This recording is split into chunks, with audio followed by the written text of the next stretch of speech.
It's a beautiful day to hit subscribe, a beautiful day to hit subscribe. Will you do it? Will you do it?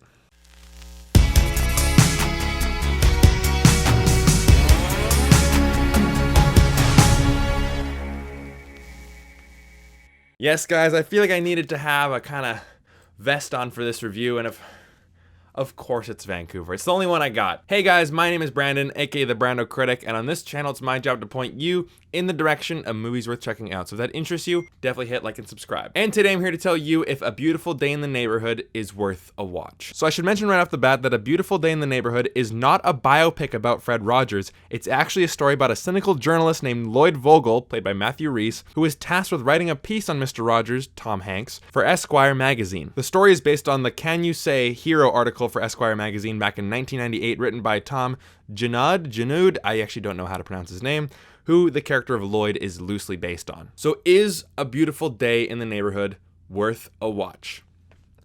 I'll tell you this. This weekend, we have Frozen 2 coming out. And I actually just filmed my review for it, and it should be coming up pretty soon. And that movie's gonna get all the attention. Disney, a sequel to Frozen, the global phenomenon as Frozen. That movie is gonna get all the attention. I am telling you guys right now that hands down by far the better movie to come out of this weekend is A Beautiful Day in the Neighborhood. This movie is absolutely wonderful. It is fantastic, brilliant, spectacular, any other mega word you want to use. That is A Beautiful Day in the Neighborhood. And this is a movie that, sure, I could just go through the filmmaking processes and say, oh, this is what the filmmakers did, and this is how it works, and that's why it's a good movie. But this movie, it's something more than just a camera and some actors and some lights. I'll talk about that, but this movie goes deeper than that. So I gotta talk about Tom Hanks. Man, oh man, oh man, does this guy just never stop making these wonderful movies in these great performances. And although he's not doing an impersonation of Mr. Rogers, right? He's not going for the exact voice. He's not going, hi there, neighbor. I'd love to be your neighbor today. And I can't really do Mr. Rogers. But like when he played Walt Disney in Saving Mr. Banks, he gets the spirit and he gets the heart of Mr. Rogers done so perfectly that while yes, when you see him at first, you're like, oh, this is Tom Hanks on the Mr. Rogers set. But then after about a minute, you're like, I'm watching A Beautiful Day in the Neighborhood. I'm watching Mr. Rogers on TV. And that's the power of Tom Hanks. He doesn't go for a complete impersonation like Natalie Portman did with Jackie Kennedy, right? Where the voice is absolutely perfect, that she becomes Jackie Kennedy. Tom Hanks doesn't become Mr. Rogers in terms of delivery of speech and mannerisms. He becomes Mr. Rogers in here. But to accompany him on screen is Matthew Reese. And to be honest with you, I don't think I've actually ever seen a movie with him in it. And he does a phenomenal job as well. And he plays this cynical writer tasked with writing about Mr. Rogers. And you get that he's really cynical and he writes a lot of hot takes on these big people. It's like he's looking for cracks in the armor. He's like, okay, Mr. Rogers, you might be this like really lovely person on TV, you know, that children like, but there's something to you.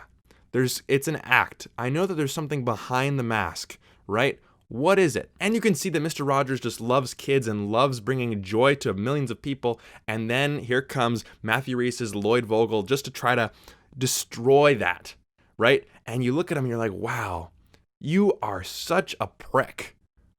But you can tell that he is really just a softie that has had so much bad stuff happen to him that he has this really, really tough shell now. And who's going to get to him?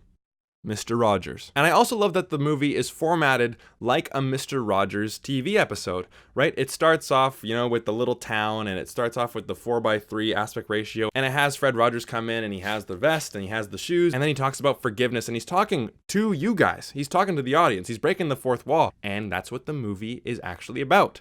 Right? It's formatted like an episode from the show. So much so that even when they transition between scenes, you see like a little miniature plane fly from Pittsburgh to New York and vice versa. And again, this movie is formatted like the show, and I just love that. But here is the main reason why this movie is just so wonderful in my eyes. When you see a movie like Frozen 2, And I'm going to use that as an example because I just saw it last night. It's coming out this weekend. It's going to get all the attention. It's a sequel. It's a Disney movie. It, has stories about adventure and all this stuff, but it's stuff we've seen before.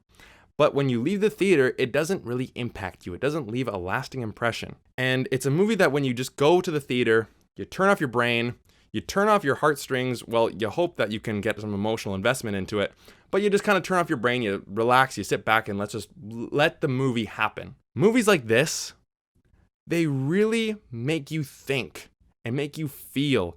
And this movie makes you feel like a child again. Tom Hanks as Mr. Rogers is speaking directly to you, the audience. You feel, like Mr. Rogers says, special. Like there's no one in the world quite like you. And that's why I'm glad that this movie doesn't feel like a biopic, right? You don't see Mr. Rogers as a kid and then he comes up and then he goes through, how he got the show on the air and how he did this stuff. I'm glad that it doesn't go for that route, because it goes for the route of a character like Lloyd Vogel who has lost his way, who's broken, who's a cynic, and you see the implications of Mr. Rogers' philosophy coming to life. You see the power of kindness. You see the power of learning what to do when you're angry, when you're sad, when you have regret, remorse, hatred, what you can do with those emotions. And while those messages are really strong for children, I would argue that they're even more strong for adults. Today, we live in a world where Donald Trump is president, where there's hatred being spread everywhere on the internet, and maybe it's just me getting to that age where I'm becoming less of a kid, I'm becoming more of an adult, I'm getting a job, I'm moving out soon. It's a shift in life, but I'm noticing that a lot of people are a lot more angry, a lot more short-tempered, a lot less forgiving. And so when a movie comes along like this, that talks directly to you, at least feels like it does, and tells you that it's okay to feel angry. It's okay to feel sad. Of course, things are going to happen that make you feel jealousy. These are human emotions and they're okay to have. Don't bottle them up.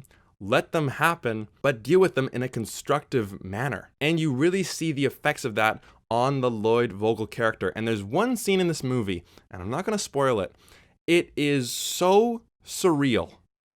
It is so surreal that you forgot that you were watching a movie and it goes right to your soul. Like your soul and your heart, it is really, really affected. And you'll know what scene I'm talking about. If you watch this movie, when you watch this movie, you'll understand what I'm talking about. And it's a feeling like that movies don't really give you nowadays.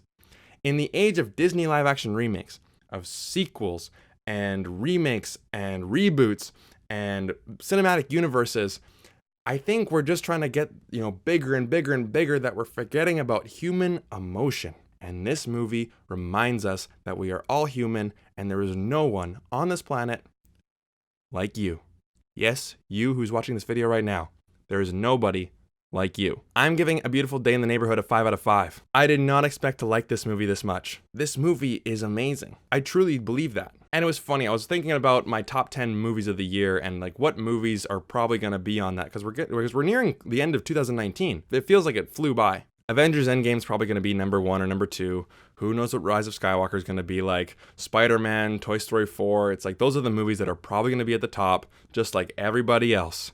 But when's a drama going to come along, or a movie that is not a giant Hollywood blockbuster that's going to come in and just totally wow me? A Beautiful Day in the Neighborhood. I implore every single one of you watching this review to see this movie. And I know somebody said this already, but I truly believe it. It's the movie that we need right now. So anyways, guys, tell me down in the comment section down below, what is your favorite Tom Hanks movie? There are a lot of them. We have Saving Private Ryan, Saving Mr. Banks, Toy Story, Forrest Gump, Big, Philadelphia, Catch Me If You Can. There are too many to choose from. I gotta go with Forrest Gump. And if you like this video and you want to see more videos like it, definitely hit like and subscribe. And thank you so much for watching. Take care.